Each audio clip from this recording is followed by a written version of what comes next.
Waalaikumsalam warahmatullahi wabarakatuh. Ya, Mas Uzi sudah siap untuk membacakan ayat Al-Quran?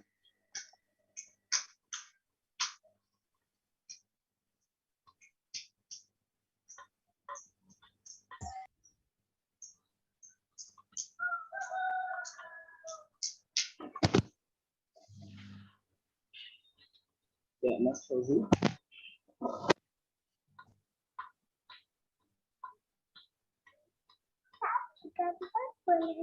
Insya Allah Mas Uzi siap ya. Insya Allah. Sebenarnya suara saya terdengar ya. Terdengar, Mas Tegar. Ya, terdengar Mas Uzi. Wabarakatuh. Insya Allah siap. Ya. Ya, silakan Mas. A'udzu billahi minasyaitonir rajim.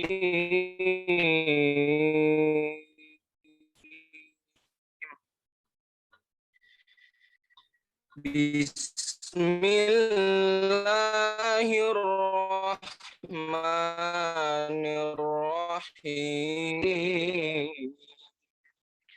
Nun wal qalami wa ma yasdurun. Ma anta bi ni'mati rabbika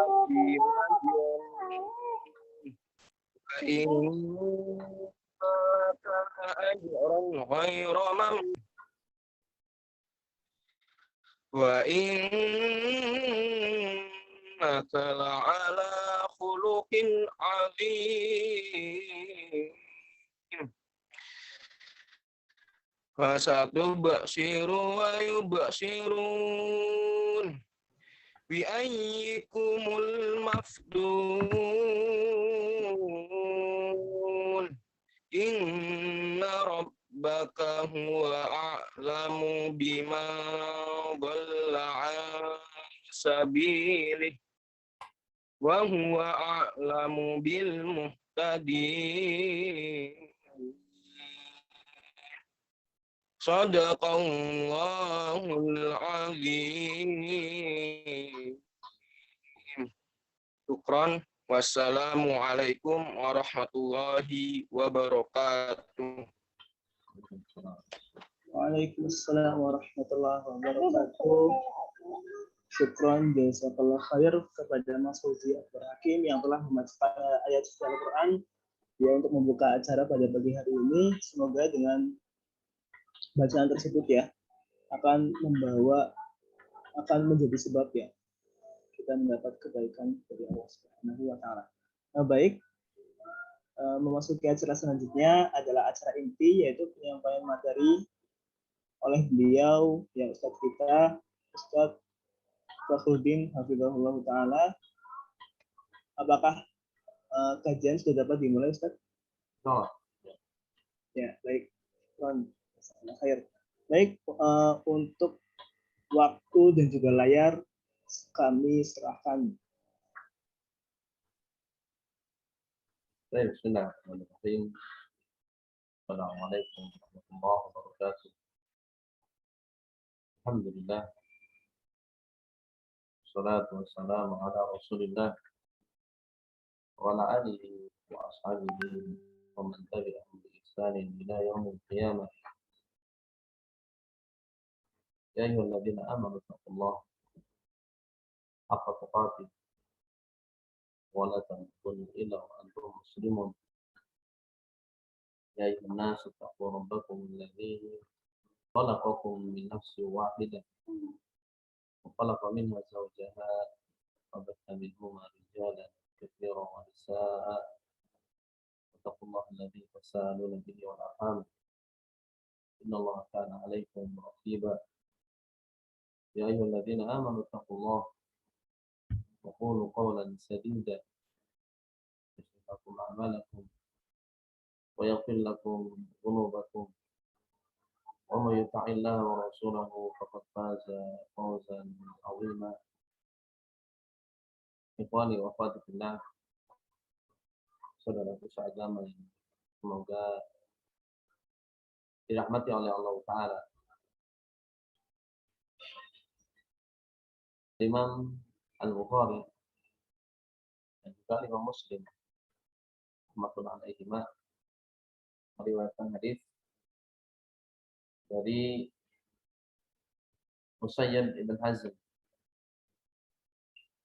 radhiyallahu anhu yang kata beliau,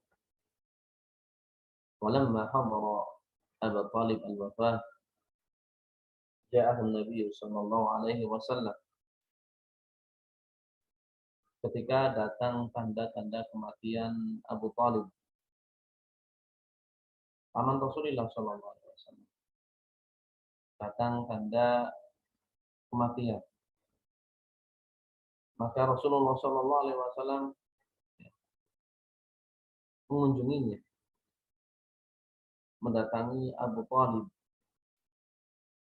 di antara manusia yang punya jasa begitu besar terhadap Nabi kita Muhammad sallallahu alaihi wasallam. Abu Talib adalah orang yang memelihara Rasulullah sallallahu alaihi wasallam setelah meninggalnya kakek beliau. Pengasuhan yang tadinya dipegang oleh kakek Rasulullah sallallahu alaihi wasallam berpindah ke tangan Abu Talib. Ya, bapaknya Ali. Ya, paman Rasulullah sallallahu alaihi wasallam. Karena Rasulullah sallallahu alaihi wasallam itu ketika Rasulullah sallallahu alaihi wasallam memiliki 4 paman. Abu Talib, kemudian Abu Lahab, kemudian Hamzah, dan juga Abbas. 4 paman Rasulullah sallallahu alaihi wasallam. Namun sepeninggal kakek Rasulullah sallallahu alaihi wasallam, pengasuhan berpindah ke tangan Abu Talib. Dan Abu Talib mengasuh Rasulullah sallallahu alaihi wasallam dengan pengasuhan yang luar biasa. Begitu sayangnya Abu Talib kepada Muhammad ketika itu. Sampai Muhammad dewasa, diutus menjadi Rasul. Ini Abu Talib masih senantiasa membela Rasulullah sallallahu alaihi wasallam dari gangguan musuh-musuh dakwah orang-orang kafir Quraisy ketika itu. Manusia yang paling berjasa terhadap Rasulullah sallallahu alaihi wasallam. Namun Abu Talib enggan untuk masuk ke dalam agama Islam. Dan Rasulullah sallallahu alaihi wasallam terus-menerus tidak pernah berputus asa mendakwahi pamannya Abu Talib, sampai ketika datang tanda-tanda kematian Abu Talib, Rasulullah sallallahu alaihi wasallam mengunjungi pamannya. Ya Rasulullah sallallahu alaihi wasallam. Namun ketika Rasulullah sallallahu alaihi wasallam mengunjungi pamannya, di samping Abu Talib ada 2 kawan dekatnya. Siapa? Abdullah bin Abi Umayyah dan juga Abu Jahal. Rekan dari Abu Talib. Maksud Rasulullah sallallahu alaihi wasallam mendatangi Abu Talib ketika Abu Talib sudah sakit yang parah yang mengantarkan kepada kematian, apabila ingin mengajak pamannya untuk masuk ke dalam agama Islam. Maka Rasulullah mengatakan kepada Abu Talib, ya am, wahai pamanku, qul la ilaha illallah. Ucapkanlah kalimat la ilaha illallah. Kita tahu bersama ucapan ini menjadikan seseorang masuk ke dalam agama Islam. Ucapkanlah wahai pamanku kalimat la ilaha illallah, kalimatan uhajju laka biha illallah. Sebuah ucapan yang dengan ucapan tersebut engkau akan aku bela kelak pada hari kiamat di sisi Allah Ta'ala. Ajakan seorang keponakan kepada pamannya, ingin agar pamannya masuk ke dalam surga, masuk ke dalam agama Islam. Sampai ketika hampir-hampir pamannya meninggal, masih sempat Rasulullah SAW mengajak pamannya untuk masuk ke dalam agama Islam. Maka mendengar Rasulullah SAW mengajak Abu Talib untuk mengucapkan kalimat La ilaha illallah, dua kawan Abu Talib yaitu Abu Jahal dan Abdullah bin Abi Umayyah langsung mencegah. Apa yang diucapkan mereka berdua kepada Abu Talib? Kata mereka berdua kepada Abu Talib, Atarrabu an millati Abdul Muttalib. Wahai Abu Talib, apakah engkau benci, tidak suka, engkau mau berlepas diri dari agama moyangmu, agamanya Abdul Muttalib? Abu Jahal dan Abdullah bin Abi Umayyah ketika itu paham ketika seorang mengucapkan kalimat La ilaha illallah ada konsekuensinya. Di antara konsekuensinya tadi, seorang yang mengucapkan La ilaha illallah maka dia harus berlepas diri dari agama dari kesyirikan, dari kekafiran. Makanya argumen yang disampaikan oleh Abu Jahal dan Abdullah bin Abi Umayyah untuk mencegah Abu Talib mengucapkan La ilaha illallah adalah apa? Diingatkan. Apakah engkau berlepas diri, membenci, tidak suka terhadap agama ini? Ini konsekuen. Mereka orang-orang yang konsekuen ketika mengucapkan sebuah ucapan, ada konsekuensinya, mereka akan konsekuen. Dan mereka paham konsekuensi dari ucapan La ilaha illallah adalah tidak suka berlepas diri dari agama kesyirikan, agama kekufuran. Ini mereka orang yang paham tentang makna La ilaha illallah. Sehingga ucapan yang menjadikan seorang masuk dalam agama Islam La ilaha illallah ini ucapan yang memiliki konsekuensi yang harus dipenuhi oleh pengucapnya. Supaya kalimat La ilaha illallahnya bermanfaat. Seseorang yang mengucapkan La ilaha illallah itu dia harus mencintai, memberikan loyalitas kepada Allah Ta'ala. Sebagaimana dia juga harus mencintai apa yang Allah cintai.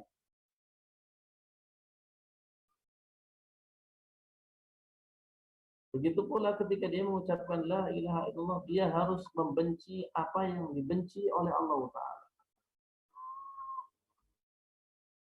Jadi ketika seorang mengucapkan La ilaha illallah, cinta dan bencinya harus dibangun karena Allah. Cinta karena Allah, benci pun karena Allah.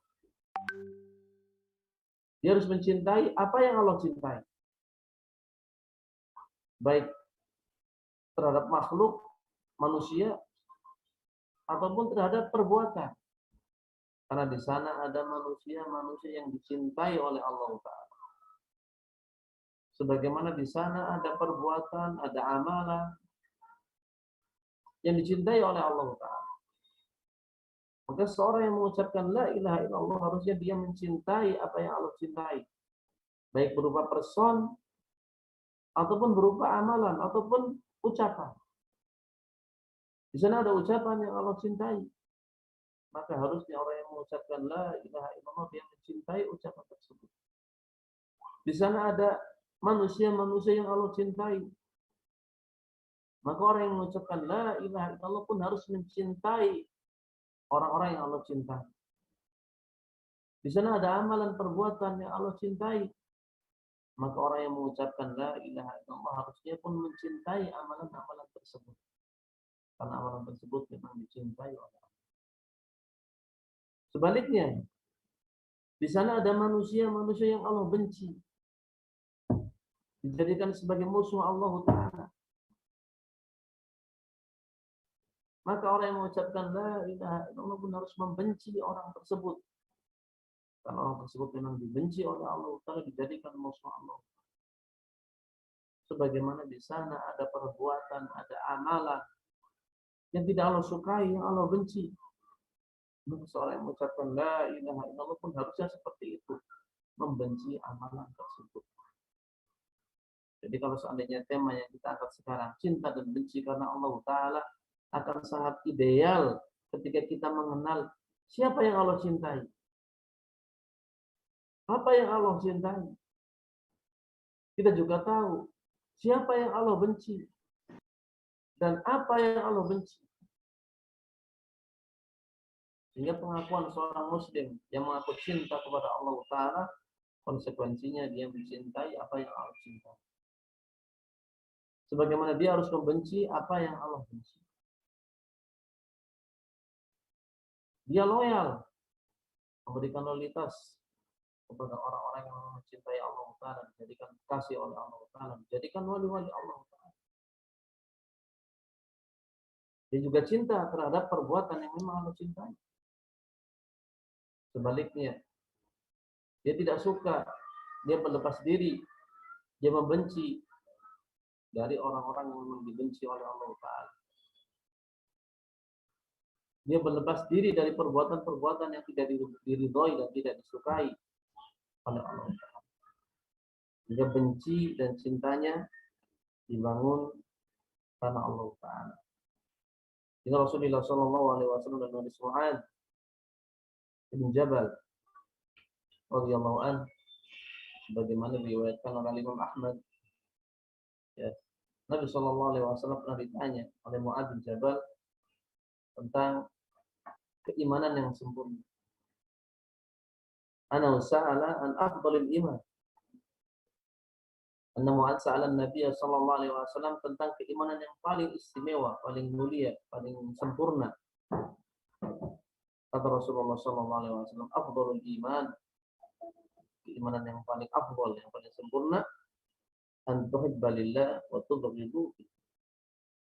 Itu ketika kau mencintai ya karena Allah. Dan ketika harus membenci, membencinya pun karena Allah. Hingga cinta dan bencinya dikaitkan dengan apa yang Allah cintai dan apa yang Allah benci. Dalam hadis Ibnu Abbas radhiyallahu anhu yang diriwayatkan oleh Imam At-Tabarani, ya, rahmatullahi alaih, bisa disahih disahihkan oleh Al-Albani rahmatullahi alaih, Nabi sallallahu alaihi wasallam juga mengatakan, "Awthaqu ural iman al-muwalah fillah wal mu'adah fillah wal hubbu fillah wal bughdu fillah." Tali keimanan yang paling kuat, yang paling kokoh adalah ketika seorang memberikan loyalitasnya, dia loyalitas, punya loyalitas, memberikan loyalitas kepada sesuatu, namun dibangun karena Allah. Sebagaimana ketika dia harus memusuhi, permusuhannya juga karena Allah. Wal hubbu fillah, cintanya karena Allah. Wal bughdu fillah, bencinya pun karena Allah. Sehingga keimanan yang sempurna adalah seorang ketika dia mencintai sesuatu karena Allah, ketika membencinya pun karena Allah. Dan sebagaimana kita yang memang jauh dari keimanan, berinya kecintaan kita dan kebencian kita dibangun di atas tendensi dunia. Apa yang menguntungkan kita dari sisi dunia akan kita cintai. Sebaliknya, segala sesuatu yang merugikan dunia kita akan kita benci, akan kita musuhi. Itu kebanyakan dari kita. Ya, yang tentunya kita berharap kepada Allah Ta'ala agar Allah Ta'ala bisa menyempurnakan iman kita, sehingga cinta dan benci kita itu dibangun di atas kecintaan dan kebencian Allah. Kita mencintai sesuatu karena sesuatu tersebut dicintai oleh Allah. Sebaliknya, kita tidak suka terhadap sesuatu, kita membenci sesuatu karena hal tersebut memang disukai. memang dibenci oleh Allah Ta'ala, tidak dicintai oleh Allah. Ini konsekuensi dari ucapan la ilaha illallah yang harus kita ketahui agar ucapan la ilaha illallah kita bermanfaat. Sehingga sangat kontradiksi ketika seorang mengucapkan la ilaha illallah, mengaku cinta kepada Allah, mengaku cinta kepada Rasulullah Shallallahu Alaihi Wasallam, namun dia mencintai apa yang tidak Allah sukai. Dia loyal kepada orang yang membenci Rasulullah, kepada sesuatu yang dibenci oleh Rasulullah. Sebaliknya, dia membenci apa yang Allah cintai. Dia tidak suka memusuhi apa yang dicintai oleh Allah Ta'ala dan Rasulullah SAW. Sebuah fenomena yang bisa kita lihat di zaman sekarang. Mengaku cinta kepada Allah, mengaku cinta kepada Rasulullah SAW, namun dia membenci apa yang Allah syariatkan. Dia membenci sunnah Rasulullah SAW, ajaran Rasulullah SAW. Dia mengaku cinta kepada Allah dan Rasulullah, namun dia membenci, memusuhi orang-orang yang dicintai oleh Allah Ta'ala dan dicintai oleh Rasulullah SAW. Atau dia mengaku cinta kepada Allah dan Rasulullah SAW, namun dia mencintai musuh-musuh Allah Ta'ala. Dia memberikan loyalitas kepada musuh Allah Ta'ala dan Rasulullah SAW. Ini tentunya ya menjadi sebuah pertanyaan. Jujurkah pengakuan mereka ketika mereka mengaku mencintai Allah, ketika mereka mengaku mencintai Rasulullah? Sementara kita tahu bersama bahwasanya yang namanya pengakuan butuh bukti. Seorang mengaku cinta kepada Allah, mengaku cinta kepada Rasulullah SAW, maka bukan cuma sekedar pengakuan yang kita butuhkan, namun yang kita butuhkan adalah bukti. Apa bukti kalau seandainya dia mencintai Allah? Apa bukti kalau seandainya dia mencintai Rasulullah SAW? Sehingga bukti yang paling gamblang atas pengakuan seseorang ketika dia mengaku cinta kepada Allah, dia mengaku cinta kepada Rasulullah SAW adalah dia mencintai apa yang Allah cintai, mencintai apa yang Rasulullah SAW cintai. Sebaliknya dia membenci apa yang dibenci oleh Allah Ta'ala, dibenci oleh Rasulullah SAW. Sehingga ya, ini bukti dari kebenaran pengakuan seseorang. Ada konsekuensinya berupa al-wala wal bara. Buktinya berupa loyalitas. Kepada siapa loyalitas tersebut dia berikan? Ada bentuk bara, berlepas diri. Kepada siapa dia berlepas diri? Seorang yang mengaku beriman kepada Allah dan hari akhir, beriman kepada Allah Ta'ala dan beriman kepada Rasulullah SAW, berarti harusnya dia berlepas diri dari sesuatu yang memang Allah Ta'ala berlepas diri dari, baik berupa person ataupun berupa perbuatan. Berupa perbuatan, segala perbuatan yang tidak disukai oleh Allah Ta'ala, tidak disukai oleh Rasulullah SAW, harusnya kita berlepas diri. Segala kemaksiatan, syirikan, kekufuran, harus kita benci. Sebagaimana disebut dalam surat Al-Hujurat. Ya. Walakinallaha habbaba ilaikumul iman wa zayyanahu fi qulubikum wa karaha ilaikumul kufra wal fusuq wal isyan. Ketika menyebutkan sifat orang-orang yang beriman yang mencintai Allah, mencintai Allah Ta'ala, sifatnya adalah apa? Allah Ta'ala jadikan dia mencintai keimanan. Allah cinta terhadap keimanan, maka orang yang mengaku cinta kepada Allah Ta'ala harusnya dia cinta kepada keimanan. Walakinallaha habbaba ilaikumul iman. Akan tetapi Allah Ta'ala menjadikan kalian cinta kepada keimanan. Wa karraha ilaikumul kufra wal fusuq wal isyan. Allah jadikan kalian benci terhadap kekufuran, terhadap kefasikan, dan terhadap kemaksiatan. Jadi orang yang cinta kepada Allah Ta'ala harusnya dia benci kekufuran, benci kefasikan, benci kemaksiatan. Segala bentuk kekufuran, segala bentuk kesyirikan, segala bentuk kemaksiatan wajib dia benci. Ini bukti kecintaan dia kepada Allah, kecintaan dia kepada Rasulullah SAW. Jika ada amalan yang harus kita cintai, sebaliknya ada amalan perbuatan yang harus kita benci. Ini berkaitan dengan begitu pula terhadap pelakunya.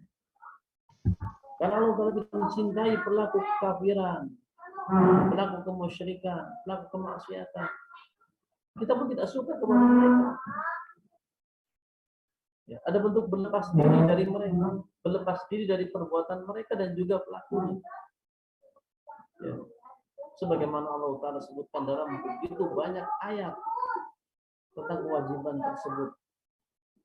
Allah sebutkan dalam surat Al-Mumtahanah, "Qad kanat lakum uswatun hasanah fi Ibrahim walladzina ma'ah." Sungguh ada teladan bagi kalian, teladan yang begitu baik, teladan yang begitu bagus pada diri Nabiullah Ibrahim alaihissalam dan orang yang bersama beliau.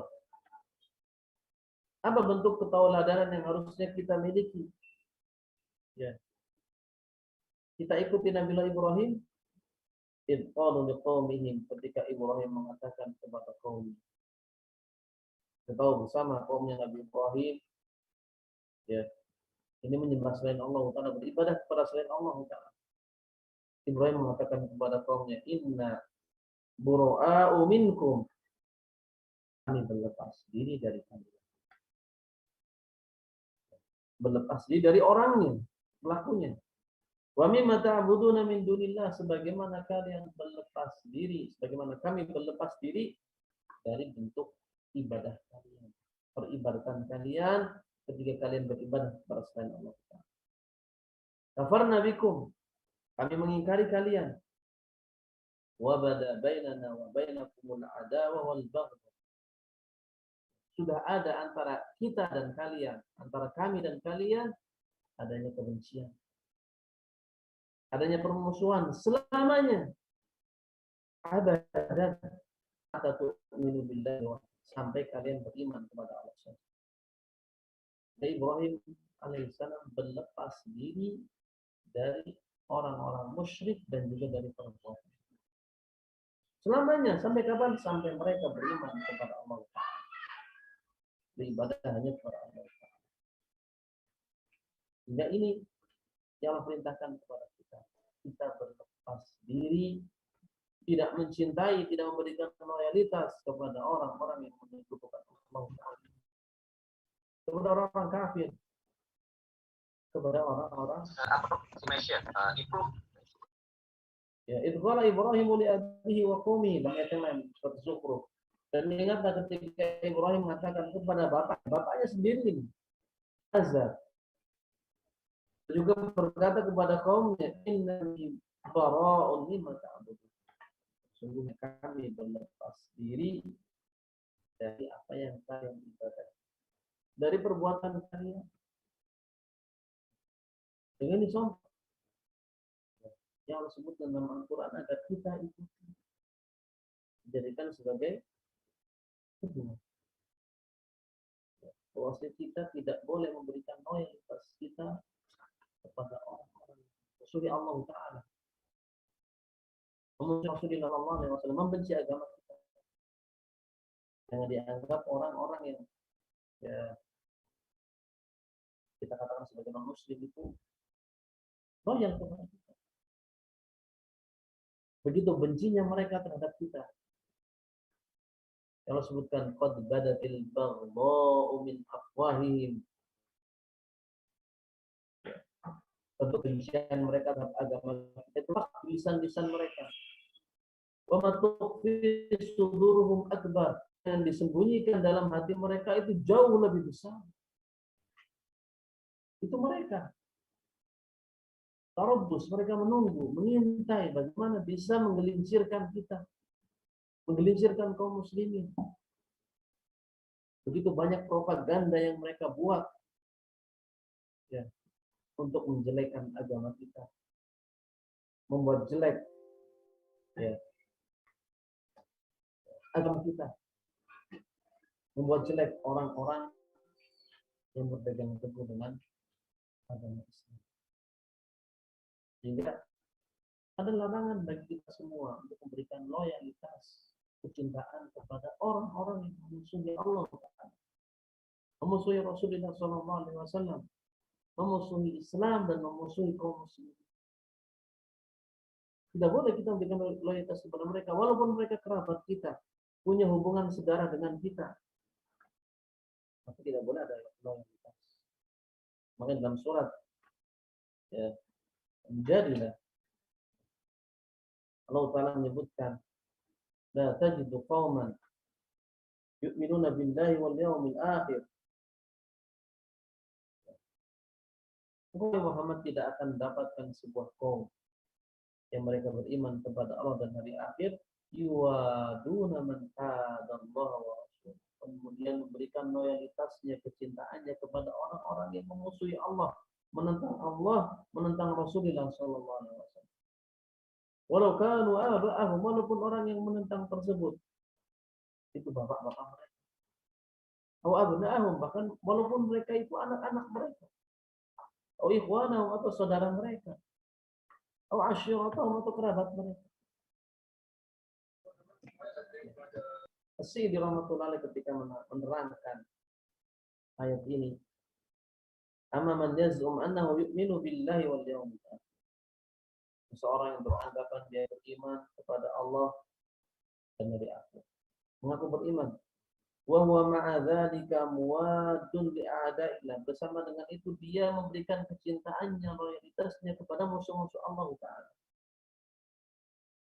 Muhibbun liman nabada al-iman wara'a dhuhuri, wara'a dhahri, dia mencintai orang-orang yang mencampakkan keimanan, membuang keimanan. Fa inna hadzal iman za'mi la haqiqata lahu.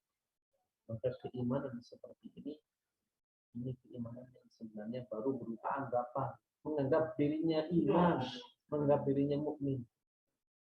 Hakikatnya dia belum beriman.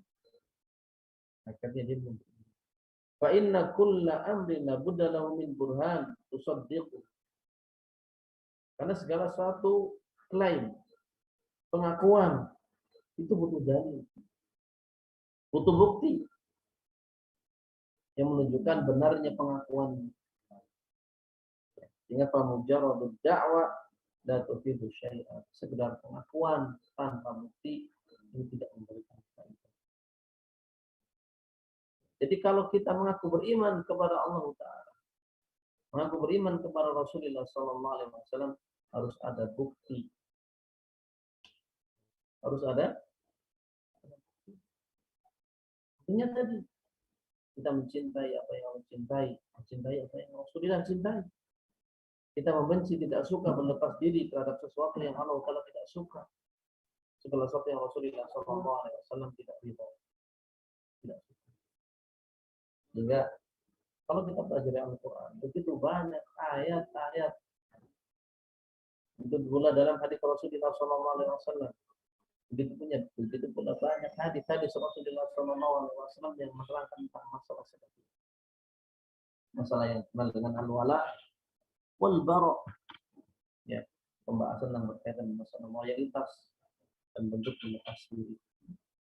Sehingga seorang muslim tidak boleh menjadikan musuh-musuh Allah Ta'ala dari kalangan orang-orang kafir sebagai pemimpin, sebagai orang yang diloyali, sebagai orang yang dicintai, dijadikan sebagai kawan dekat yang kita berikan kecintaan kepadanya.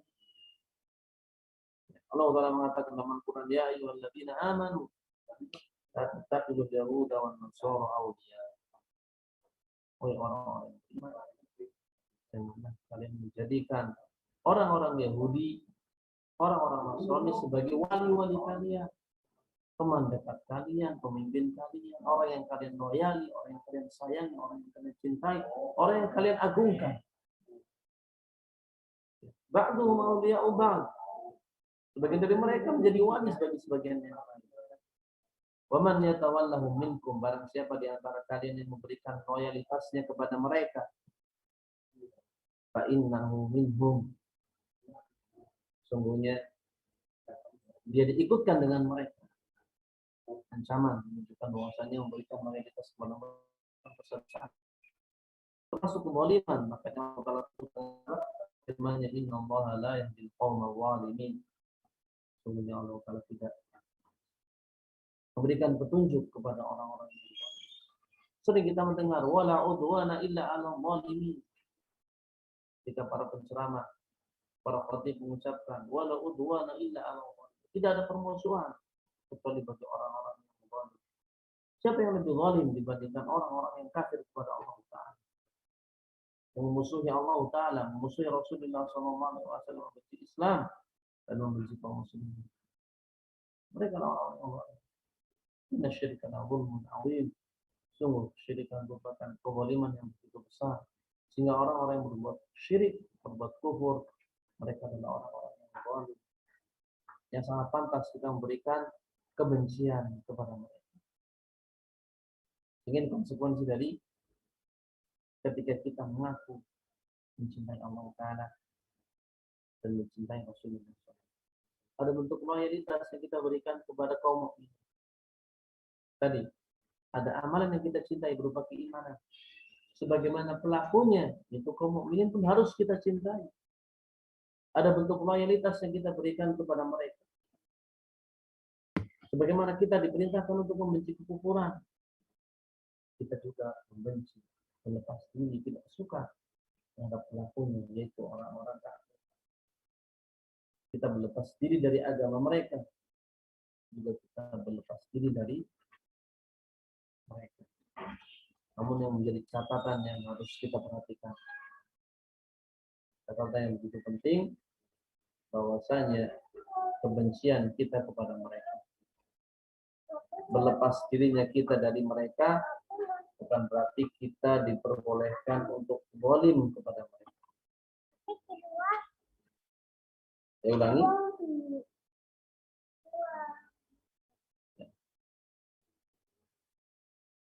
Saya ulangi, bahwasanya bentuk berlepas dirinya kita dari mereka, kebencian kita terhadap mereka yang disyariatkan oleh Allah Ta'ala, bukan berarti menjadikan kita boleh menzalimi mereka. Ini harus kita perhatikan. Bahwasanya kita betul membenci mereka. Tidak boleh kita mencintai mereka. Namun bukan berarti kita boleh zalim terhadap mereka.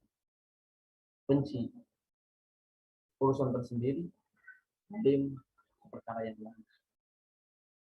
Jadi bukan berarti kalau kita benci berarti boleh kita zalim. Boleh kita berbuat aniaya kepada mereka. Boleh mengambil harta mereka, boleh mencaci mereka. Tidak. Kebencian tersendiri, kezaliman urusan yang lain. Sebagian disebutkan para ulama. Syekh bin Baz rahimahullah menerangkan bahwasanya walaysa ma'na bughdihim wa adawatihim an tadhlimahum aw tata'adda alaihim. Bukan berarti ketika kita diperintahkan untuk tidak loyal kepada mereka, benci kepada mereka, kita menjadikan mereka sebagai musuh, bukan berarti kita boleh membolimi mereka. Bukan berarti kita boleh berbuat aniaya kepada mereka. Inna ma'na antubghidhum fi qalbi. Tidak lain maknanya engkau benci dengan hatimu. Dengan hatimu engkau jadikan dia sebagai musuh. Jangan dijadikan sebagai pemimpin, jangan diberikan loyalitas, jangan dijadikan sebagai kawan dekat. Namun tetap tidak boleh kita mengganggu mereka. Tidak boleh kita menimpakan madarat kepada mereka. Bahkan ketika mereka memberikan salam kepada kita, kita balas salam. Bahkan ketika kita harus berargumen kepada mereka, kita diperintahkan untuk berargumen dengan bahasa yang baik. Wala tujadilu ahlal kitab illa billati hiya ahsan. Janganlah kalian mendebat ahlul kitab, orang-orang kafir, kecuali dengan cara yang baik. Ya, jangan sampai kita salah paham. Kalau seandainya kita diperintahkan untuk membenci kepada mereka, berarti kita zalim. Ini pemahaman yang keliru. Bagaimana sebagian orang bisa kita lihat orang-orang yang salah paham terhadap agama kita melakukan tindakan teror dengan anggapan yang diteror adalah non-muslim, musuh-musuh Islam. Bahwasanya ini bentuk kebencian kepada mereka. Ini sama sekali bukan bagian dari agama Islam. Perbuatan mereka mencari hukum. Allah telah mengatakan wala yajrimannakum syana'anu qaumin ala alla ta'dilu. I'dilu huwa aqrabu littaqwa. Ya. Janganlah kebencian kalian terhadap sebuah kaum menjadikan kalian tidak bisa berbuat adil kepada mereka. Berbuat adillah kepada mereka. Kalau berbuat adil kepada mereka itu merupakan bagian dari takwa. Lebih mendekatkan diri kita kepada ketakwaan. Wala yajrimannakum syana'anu qaumin 'ala alla ta'dilu. Ingatkan bahwasanya kebencian kita terhadap sebuah kaum jangan sampai membuat kita berbuat kezaliman. Karena adil lawannya adalah kezaliman. Betul, tidak boleh memberikan loyalitas kepada mereka. Wajib kita membenci kepada orang-orang yang musuh Allah Taala dan Rasulullah Sallallahu Alaihi Wasallam. Namun agama kita agama yang itu bersama dengan kita diperintahkan untuk membenci mereka, kita tidak diperkenankan, tidak diperbolehkan untuk berbuat zalim. Sehingga sumber perintahnya sama. Sumber perintahnya satu. Yang memerintahkan kita untuk membenci mereka itu Allah Ta'ala. Dan yang memerintahkan kita untuk tidak berbuat zalim kepada mereka juga Allah Ta'ala. Ini jangan diambil separuh-separuh. Ya. Dua-duanya harus kita ambil. Karena sumber perintahnya biasanya juga sama. Sebagian orang mengambil sebagian. Cuma mengambil kebencian saja kepada mereka. Benci kepada orang kafir. Namun larangan untuk berbuat zalim kepada mereka yang datangnya dari Allah Ta'ala tidak mereka dengarkan. Yang berbuat zalim kepada orang-orang yang kafir tanpa ada kezaliman yang mereka perbuat. Berarti mengambil sebagian perintah, meninggalkan sebagian. Sebagian yang lain beranggapan oh kita tidak boleh berbuat zalim kepada orang kafir, berarti kita cinta kepada mereka, memberikan loyalitas kepada mereka. Ini juga sama. Mengambil sebagian perintah, meninggalkan sebagian. Orang muslim harusnya mengambil keduanya. Kita diperintahkan untuk benci kepada orang kafir. Namun kita juga dilarang oleh Allah Ta'ala untuk berbuat zalim kepada mereka. Dua-duanya kita amalkan. Sehingga ini harus kita pahami bersama. Bahwasanya ya tidak akan bagus keislaman seseorang sampai dia memiliki prinsip al-wala wal bara. Yuhibbu man yuhibbu Allah. Yang mencintai siapa yang Allah cintai. Wa yu'adi man adahu Allah. Yang memusuhi siapa yang Allah musuhi. Wallahu yubghidul kafir. Ketika Allah Ta'ala membenci orang kafir sebagaimana disebutkan dalam Al-Quran, innallaha la yuhibbul kafirin.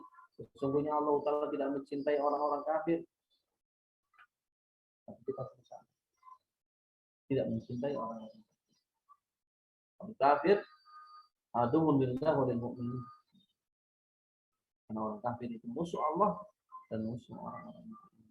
Allah sebutkan dalam Al-Quran, ya ayyuhalladzina amanu la tattakhidhu aduwwi wa aduwwakum awliya tulquna ilaihim bil mawaddah.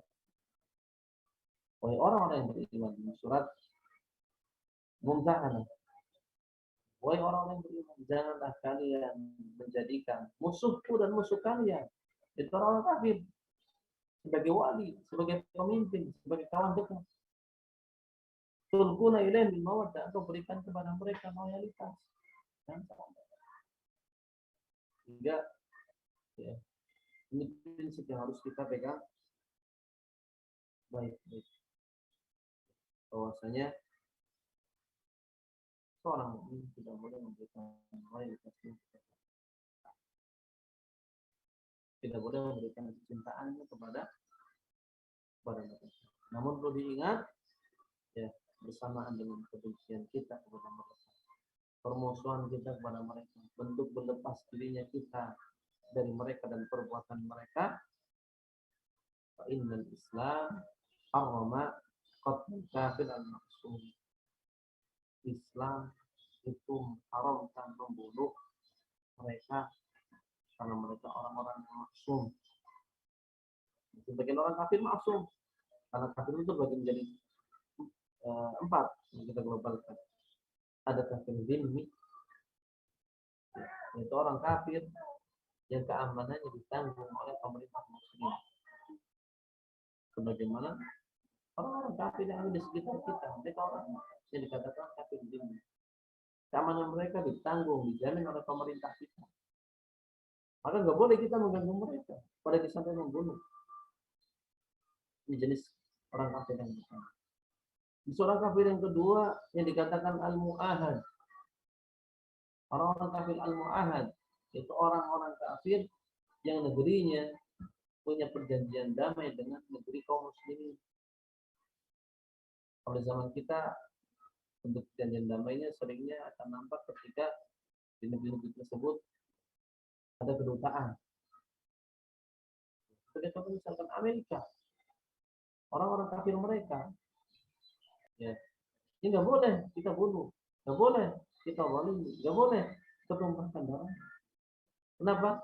Karena kita tahu bersama bahwasanya negara Amerika dengan negara kita punya perjanjian, termasuk dari sisi keamanan. Mereka punya kedutaan di negeri kita, sebagaimana negara kita punya kedutaan di Amerika. Sehingga orang kafir Amerika kita katakan orang kafir mu'ahad. Dan jenis yang ketiga, orang kafir al-musta'min, orang yang minta jaminan keamanan. Dia bukan orang kafir yang tinggal di negeri kita. Negaranya tidak punya perjanjian damai dengan negara kita. Orang Israel, misalkan orang Yahudi. Kita tahu bersama bahwasanya tidak ada kedutaan Israel di negeri kita. Sebagaimana negeri kita tidak punya kedutaan di Israel. Sehingga orang kafir dari negeri Israel, orang-orang Yahudi misalkan, itu bukan dhimmi, bukan pula mu'ahad. Tapi kalau seandainya mereka masuk ke negeri kita dengan visa yang resmi, tadi maknanya mereka minta jaminan keamanan kepada pemerintah kita untuk sementara waktu tinggal di negeri kita. Maka sama mereka juga tidak boleh ditangkap. Rasulullah SAW ya menyebutkan dalam hadisnya, hadis Abdullah bin Amr bin As radhiyallahu anhu yang diriwayatkan oleh Imam Bukhari, kata Rasulullah, man qatala mu'ahadan, barang siapa yang membunuh orang kafir mu'ahad, tadi salah satu jenis orang kafir yang maksum, kata Rasulullah, lam yarih raihatal jannah, dia tidak bisa mencium ancaman dari Rasulullah SAW bagi orang-orang yang berbuat zalim kepada orang kafir yang tidak berhak dizalimi. Orang yang membunuh orang kafir mu'ahad tidak bisa mencium bau surga. Wa inna rihaha yujadu min masirati arba'ina aman. Padahal aroma surga, wangian surga itu bisa dicium dari jarak perjalanan selama 40 tahun. Ini ancaman bagi orang-orang yang keliru memahami nas-nas dalam Al-Quran tentang perintah berlepas diri dari orang kafir. Jadi nggak boleh orang Muslim berbuat zalim pada orang-orang Yang boleh diperangi adalah kafir harbi. Itu orang kafir yang memerangi kaum muslimin. Betul-betul memerangi dengan fisiknya. Maka baru ketika itu disyariatkan jihad, berperang, face to face. Ya. Baru itu jihad. Ini bukan jihad yang serantangan, teror dikatakan sudah dibilang. Ini mencoreng nama baik Islam. Ya. Yang terkadang, ya, itu yang akan dijadikan senjata oleh orang yang membenci Islam, oleh anggapan Islam agama kita. Sebuah oknum melakukan perbuatan kejelekan, namun digambarkan oleh mereka bahwasanya itu ajaran Islam. Sehingga bagaimana agar tidak ada terorisme? Ya, bisa diminimalisir terorisme, radikalisme bisa diminimalisir adalah ketika orang belajar akidah dengan akidahnya. Ketika dia taat kepada Allah dan Rasulnya, masuk dalam agama Islam secara kafah, secara sepenuhnya, tidak separuh-separuh, tidak setengah-setengah. Sehingga kalau kita mendengar ada yang mengatakan, ya, untuk mencegah radikalisme, jangan pernah mempelajari akidah. Justru akan timbul radikalisme ketika seorang tidak belajar akidah.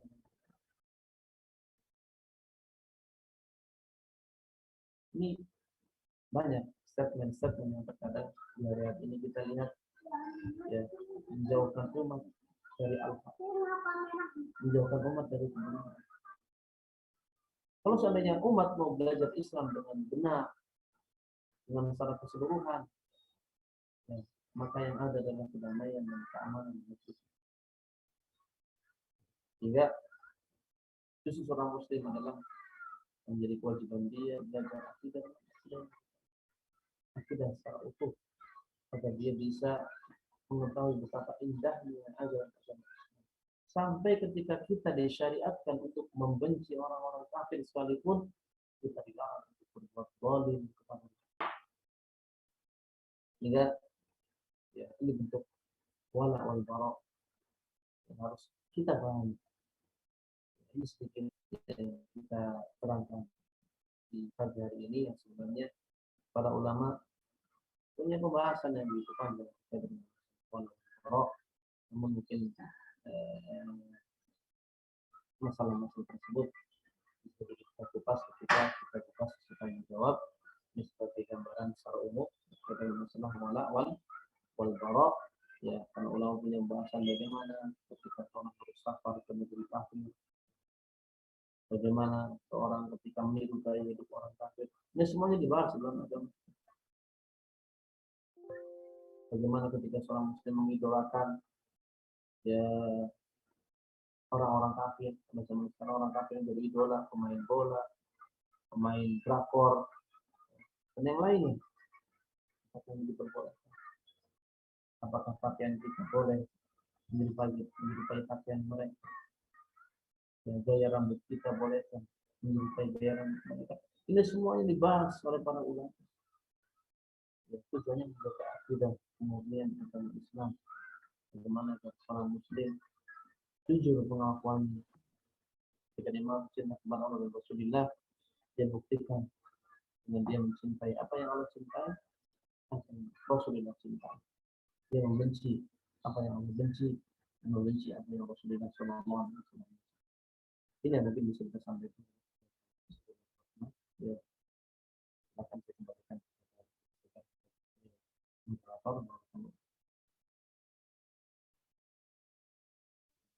Ya, baik, Masya Allah.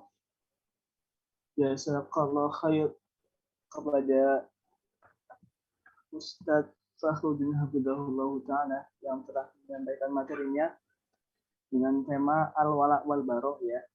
Dan judulnya adalah cinta dan benci karena Allah, ya. Masya Allah, banyak faedah yang insya Allah bisa kita dapat dari materi yang beliau sampaikan, dan semoga beliau Ustadz Fakhruddin senantiasa dalam lindungannya Allah Subhanahu wa Ta'ala.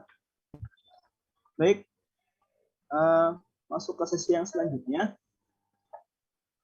adalah sesi tanya jawab ya. Silahkan bagi teman-teman yang mempunyai pertanyaan bisa menuliskan pertanyaannya di kolom chat ya.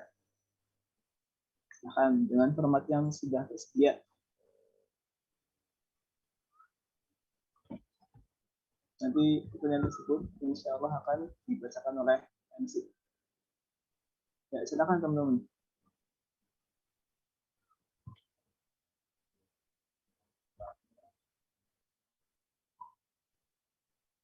Baik, Ustadz, ini sudah ada pertanyaan yang masuk dari Mas Alfian Firdaus, kelompok 1 mentoring.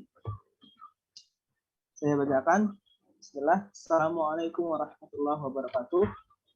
Saya Alfian Firdaus Nugraha dari kelompok 1 Ikhwan. Izin bertanya, Ustadz, bagaimana caranya seorang hamba bisa mengetahui bahwa sesuatu itu dicintai dan diridhoi Allah? Terima kasih, Ustaz. Ya.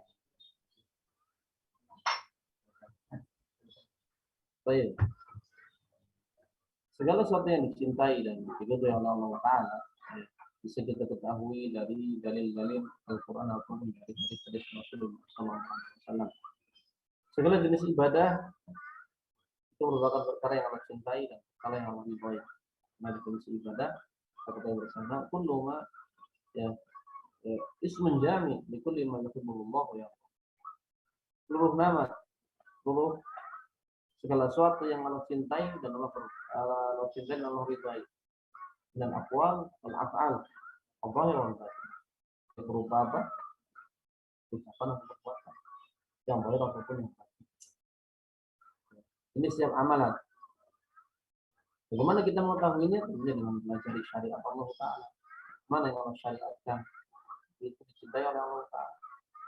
Mana yang Allah haramkan tapi Allah benci, Allah tidak suka. Ini berkaitan dengan amalan. Ya. Kalimatan habibatan ila Rahman. Dua kalimat, dua ucapan yang dicintai oleh Allah Ta'ala. Taqilatan fil mizan. Yang keduanya misalkan berat daun timbangan kelak pada kiamat. Khafifatan ala lisan, dengan diucapkan subhanallah subhanallah al-azim.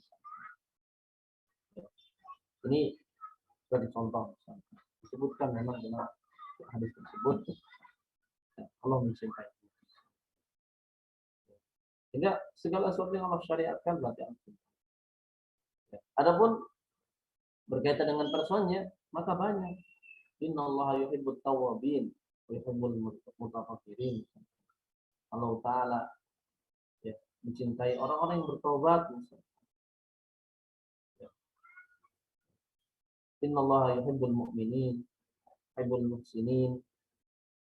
Allah Ta'ala mencintai orang-orang yang berbuat ihsan, orang-orang yang beriman. Ini orang. Sehingga bagaimana biar bisa kita mengetahuinya? Kita tahu dulu syariat Allah Ta'ala. Kita belajar mana yang Allah cintai, mana yang Allah. Segala sesuatu yang Allah syariatkan berarti Allah cintai. Salat Allah syariatkan berarti dicintai Allah. Orang yang mengerjakan salat berarti kita punya loyalitas yang diberikan kepada mereka. Bagaimana kalau dia salat namun dia berbuat kemaksiatan, sementara kemaksiatan dibenci oleh Allah Ta'ala? Kalau tidak suka dengan kemaksiatan, kalau tidak suka terhadap kekufuran, berarti apa? Orang tersebut kita berikan loyalitas sesuai dengan apa? Ketaatannya kita berikan al-bara' sesuai dengan kemaksiatan. Yang terkadang sebagian orang karena dia muslim, mukmin, wajib kita berikan loyalitas. Namun dia ahlul maksiat, ada unsur kebenciannya. Jadi ada orang yang haknya kita berikan sebagian dari loyalitas kita, sebagian dari ya adawah dari kita, barok dari kita, sesuai dengan kadar ketaatannya. Semakin besar ketaatannya, semakin besar pula kecintaan kita terhadap mereka. Semakin besar kemaksiatannya, maka semakin besar ketidaksukaan kita terhadap orang-orang kafir. Ya, Allah la yuhibbul kafirin. Allah tidak mencintai orang kafir. Nah, kita berusaha. tidak memberikan kecintaan kita kepada orang-orang. Sehingga bagaimana kita bisa mengetahui tentunya dengan mempelajari tentang syariat. Begitu mungkin Mas ya? Ya silakan Bang. Baik, Masya Allah. Ya, itu tadi jawaban dari beliau. Ya. Mas Alfian Firdaus yang insya Allah bisa menjawab pertanyaan dari Mas Alfian. Jadi kita bisa tahu apa saja yang dicintai dan diridhoi Allah ya dengan cara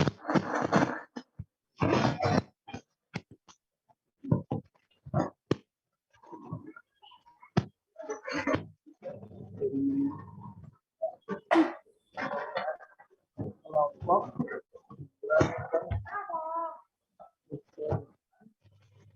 Baik, agak kurang jelas mungkin Mas Tegar, silakan. Ya, baik Ustaz, apakah suara saya sudah terdengar? Sekarang sudah mulai terdengar. Ya, baik. Pertanyaan yang kedua dari Mbak Naili Rofiat, kelompok 2 akhwat. Beliau bertanya, menurut suatu artikel yang Ana baca, terdapat tulisan seperti ini, proporsi cinta dan benci secara balance atau seimbang merupakan salah satu kunci untuk merasakan bagaimana manisnya iman, di mana harus diawali dengan cinta serta diiringi oleh benci. Bagaimana tanggapan Ustadz terhadap artikel tersebut? Apakah artikel tersebut benar? Jika benar, bagaimana cara kita untuk mempertahankan keseimbangan tersebut? Terima kasih. Baik, masalah proporsi cinta tadi saya sebutkan.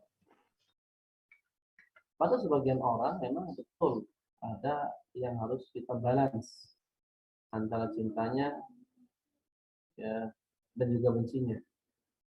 Kapan? Ketika orang tersebut seimbang, ketaatannya dan kemaksiatannya seimbang. Nanti ada porsi kecintaan yang kita berikan kepada dia, sebagaimana ada porsi kebencian yang kita berikan kepada dia. Tapi ini tidak mutlak kepada semua orang. Ada orang yang keimanannya luar biasa. Ya. Maksiatnya begitu minim, maka ya nggak boleh balance. Ya. Maka apa?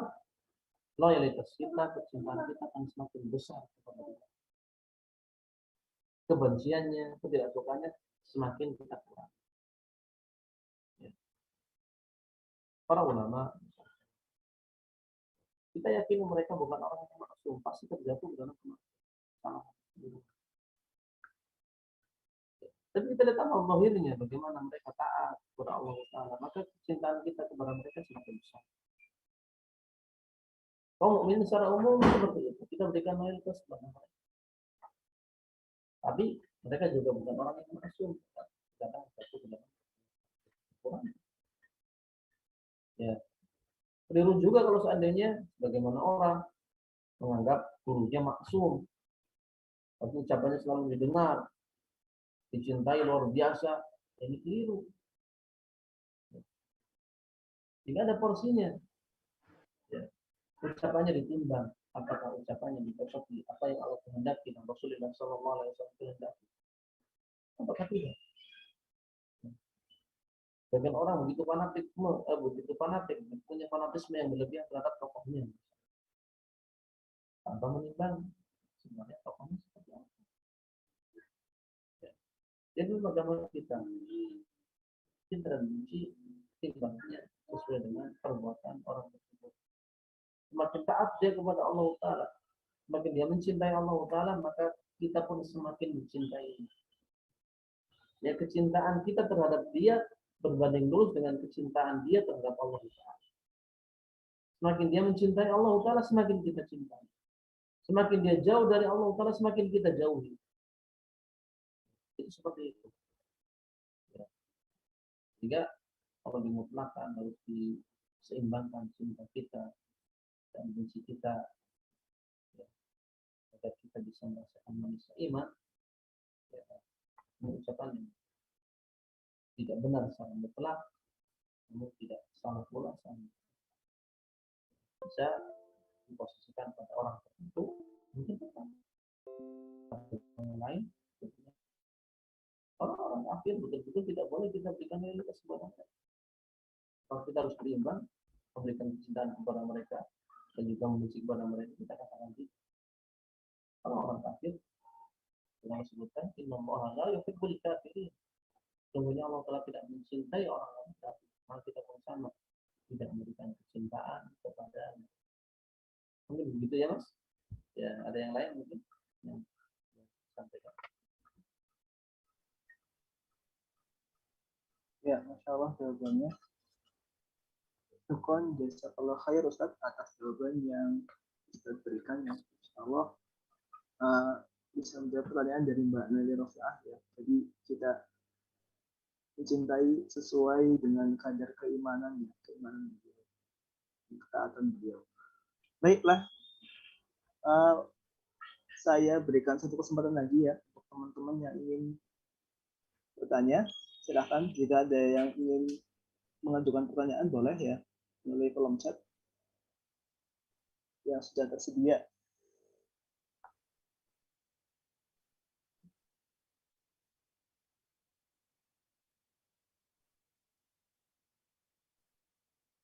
Ya, sepertinya cukup itu dulu Ustaz pertanyaan dari teman-teman manajemen. Yes, Ustaz. Baik, kami kalau sampai cukup, saya cukup dulu. Ya,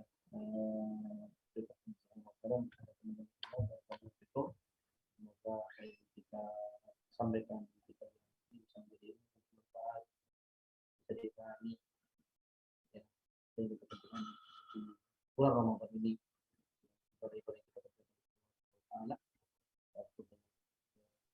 salawat, wassalamualaikum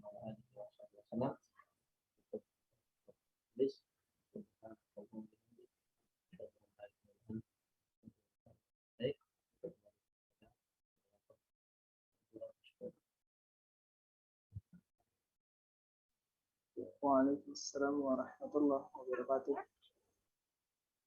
Ya, baik.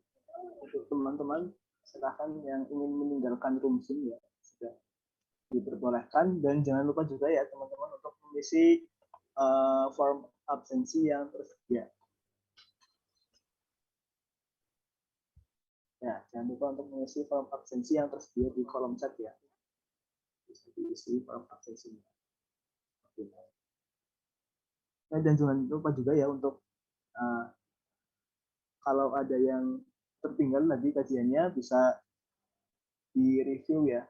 Bisa di-review di YouTube-nya UKF Unsud atau Mentoring Unsud yang insya Allah linknya akan dibagikan di grup mentoring masing-masing. Kalau